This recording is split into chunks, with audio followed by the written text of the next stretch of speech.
Welcome to doctor Maithili's music therapy channel. இன்றைய பதிவிலையும் ஐம்புலங்களும் அதற்கு இருக்கக்கூடிய கட்டுப்பாடுகளும், diet for the sense organs, the psychology behind the 5 sense organs என்ற தலைப்பில் சில செய்திகளை நம்ம பகிர்ந்துக்கலாம்.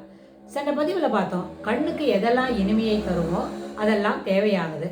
சில சமயத்தில் வாண்டாத தேவையில்லாத சில செய்திகளை, சில செயல்களை, அதாவது விஷுவல்ஸ் என்ற முறையில் சிலவற்றை நாம் பார்க்கிறோம்.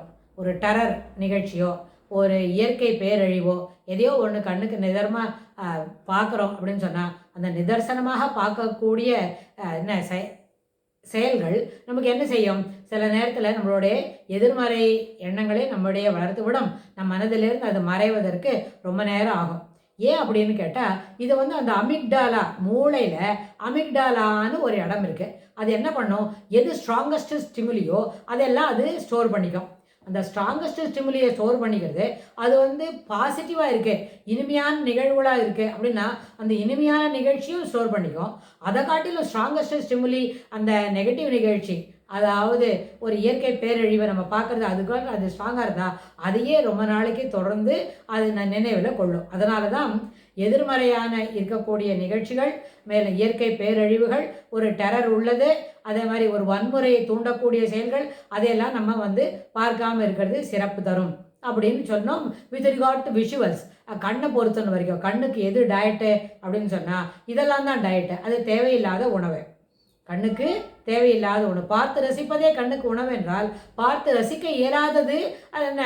கண்ணுக்கு உணவில்லைன்னு பார்த்தோம். அதே மாதிரி காதுக்கு உணவு என்னது? செவிக்கு உணவு இல்லாத பொழுது சிறிது வயிற்றுக்கு ஈயப்படும் சொன்னால், செவிக்கு உணவு என்ன? நல்ல செய்திகள், இனிமையான பாடல்கள், அப்புறம் கடவுளை பற்றிய செய்யுள்கள், கடவுளை பற்றிய என்ன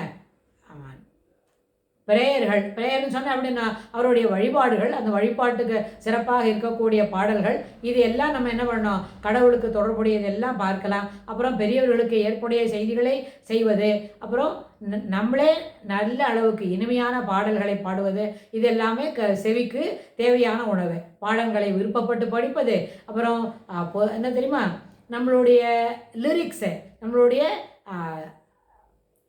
லிரிக்ஸ் மாத்திரம் என்ன இருக்குது? எல்லா விதமான செய்யுள்கள், அப்புறம் அவருடைய மதர் டங்கில் இருக்கிற வழிபாட்டுக்கு தேவையான பாடல்கள், அது எல்லாத்தையும் பாடி தெரிஞ்சுக்கிறதெல்லாம் என்ன? நன்னூல் சூத்திரங்கள், அப்புறம் நீதி நூல்களை பற்றி படிப்பது, அது எல்லாமே செவிக்கு தேவையான உணவு தான்.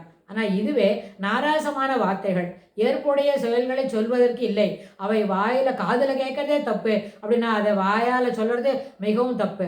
அத்தகைய வார்த்தைகள் நம் காதில் கேட்கறதுன்னு சொன்னால் அங்கே நம்ம என்ன செய்கிறோம்? We are listening, we are hearing those words which is against our health. ரொம்ப எப்போவுமே அதுபோல் வார்த்தைகள் நம்ம காதில் கேட்டுக்கிட்டே இருக்குன்னு வைங்க, அது நம்மளுடைய ஆரோக்கியத்திற்கு எதிர்மறையாக பயனளிக்கும். எதிர்மறையாக பயனளிக்கிறதே தப்பு. எதிர்மறையாக பயனளிக்கிறதுன்னு சொன்னால் என்ன? சோக்கேடு வரும். அப்போ சுகமாக இருக்கிறது தான் எல்லாருக்கும் விரும்புவோம். அப்போ சுகமாக இருக்கணும்னு சொன்னால் இனிமையாகவும் மென்மையாகவும் ஏற்றுக்கொள்ளத்தக்க மிருதுபாஷியாகவும் இருக்க வேண்டாம். அதாவது இதில் ஒன்று சொல்லுவாங்க, ராமாயண காலத்தில் ராமர் ரொம்ப மிருதுபாஷியாக, எல்லாருக்கும் அவரை பிடிக்கும், எல்லாரும் அவர் சொல்கிறத கேட்பாங்க, அவர் சொல்கிற வார்த்தையை மறுபேச்சு சொல்ல மாட்டாங்க. அந்த மாதிரி நேரத்தில் அவருடைய வார்த்தைகள் எப்படி இருக்கும்? மிருதுபாஷகமாக இருக்கும், சுபாஷித்தமாக இருக்கும். சுபாஷித்தம் என்று சொன்னால் என்ன? நல்லவைகளை சொல்வது. இப்பொழுது என்ன பண்ணோம்? காலை நேரமாக காலை எழுந்தவுடன் மார்னிங் அப்ளூஷன்ஸ் முடிச்சுட்டு காலை எழுந்தவுடன் படிப்பு, பின்பு கனிவு கொடுக்கும் நல் பாட்டு, அப்புறம் மாலை முழுதும் விளையாட்டு அப்படின்னு சொல்லி கொடுத்தாரு நம்மளோட பாரதியார். அப்போ அது நம்ம கேட்க தானே வேணும். அந்த பாடல்கள் என்ன? அந்த பாடல்கள் ஏற்புடையது, எல்லாவற்றுக்கும் என்ன சிறப்பானது. ஒரு சின்ன குழந்தை எப்படிலாம் செய்யணும், இது அவர் சின்ன பசங்களுக்கு தான் சொல்லியிருக்காரு. இன்னும் சில கவிஞர்கள் பெரியவனான உடனே, அதாவது வளர் இளம் பருவத்தில் எப்படி இருக்கணும்னு சொல்லியிருக்காங்க. அதுபோல் இருக்கும்பொழுது எல்லாவற்றிலும் இனிமையாகவும் ஏற்புடையதாகவும் நேர்மறை கருத்துக்களை வெளிக்கொணரக்கூடியதாகவும் இருக்கக்கூடிய பாடல்கள், செய்யுள்கள், அதுபோல் வழிபாட்டுக்கு தொடர்புடையதாக இருப்பது, அவை அனைத்தும் ஏற்புடையதே.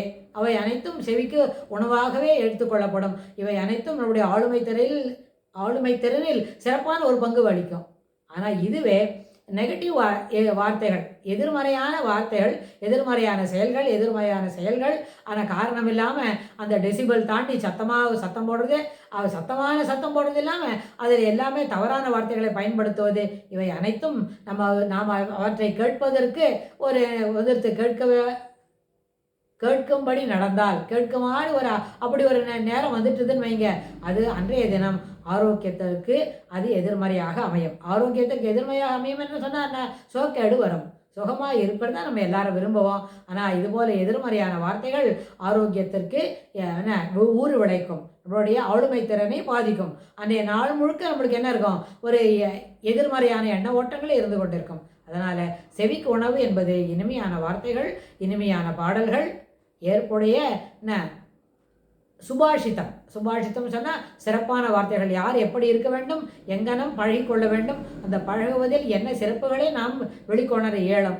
அதுபோல் அந்த வெளிக்கொணரக்கூடிய செய்திகளை பற்றி சிறப்பாக பேசுவது செவிக்கு இனிமையான உணவாகவும் ஏற்புடைய உணவாகவும் அமையும் என்று சொல்லி இந்த பதிவை நம்ம நிறைவு செய்கிறோம். இதுக்கு தொடர்புடைய செய்திகளை வரப்போகிற பகுதிகளிலும் பார்க்கலாம். தேங்க்ஸ் ஃபார் வாட்சிங்.